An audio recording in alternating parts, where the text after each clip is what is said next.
was wondering if you're the right person to speak to regarding purchasing some cigarettes.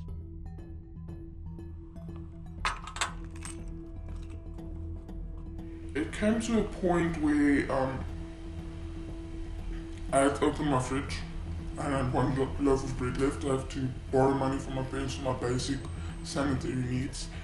And me myself, I'm also a smoker, so it was more about, at first I only tried to find it for myself, and then once you find it, people are like, where'd you find it, where'd you find it? And then you start feeling bad. You know how it feels not to be able to smoke, so I started helping people out, and that's where I got to where I am now.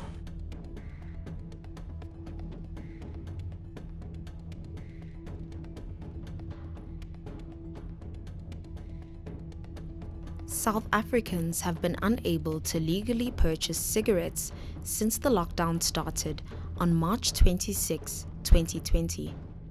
Many smokers have resorted to buying illicit cigarettes to satisfy their nicotine cravings. An independent study by the University of Cape Town in March found that almost 90% of smokers are still purchasing cigarettes, despite the ban on the sale of tobacco products. The countrywide demand for cigarettes has opened a means of survival for many of those unable to work during lockdown. I studied as a chef and I wanted to qualify in pastry, but was unable to qualify in pastry, but I did study as a normal chef, yes. Without naming names, I can think of at least 35 people looking for other sources of incomes. I know of at least 45 establishments selling out the back door just to, like, stock that's going to expire. That they have to get rid of it because even after lockdown then they can't use it.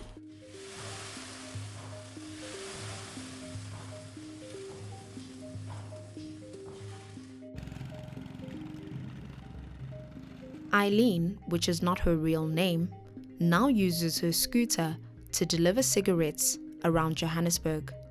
Some trips have taken her as far as Pretoria. It's a small trusted circle. I'm not going to go tell you about someone where I can find something if I don't trust you. So I also don't trust anyone, so I am careful. So it's by word of mouth, it's spread by word of mouth. Morally, it does make me feel bad. It does make me nervous. I'm not proud of it. I don't feel good about that I'm committing a crime. I'm not feeling good about it. Eileen is not alone. Many others previously employed in the restaurant industry have also resorted to trading in illegal cigarettes. Philip, a restaurant manager, has been without work for the entirety of the lockdown. It's been quite tough. I've been forced now to go out and look for solutions. Obviously selling cigarettes.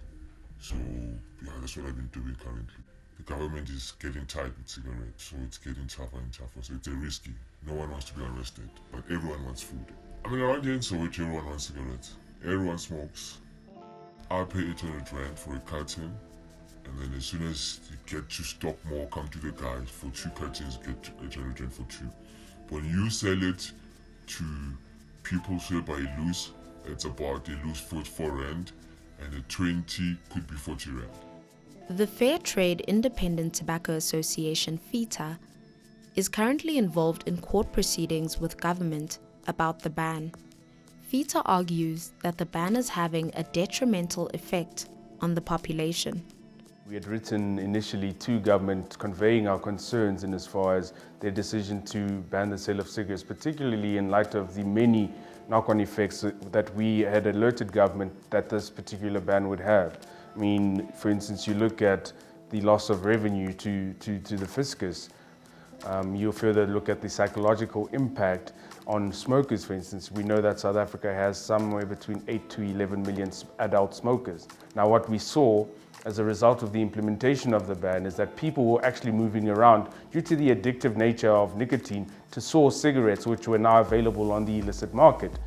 We've seen, for instance, in the Western Cape that 60% of arrests made by law enforcement agencies related to the sale of cigarettes and alcohol. The association says with production in SA on hold, cigarettes are streaming in from other African countries. And this is keeping the thriving local black market in business. As court battles continue, anxiety and uncertainty remain for those who government now considers to be criminals, while they battle to put food on the table. Look, I'm a father and I got kids. My son is 13 and what I'm doing, I'm not proud of it. But I need them to eat and I need them to survive like anyone else.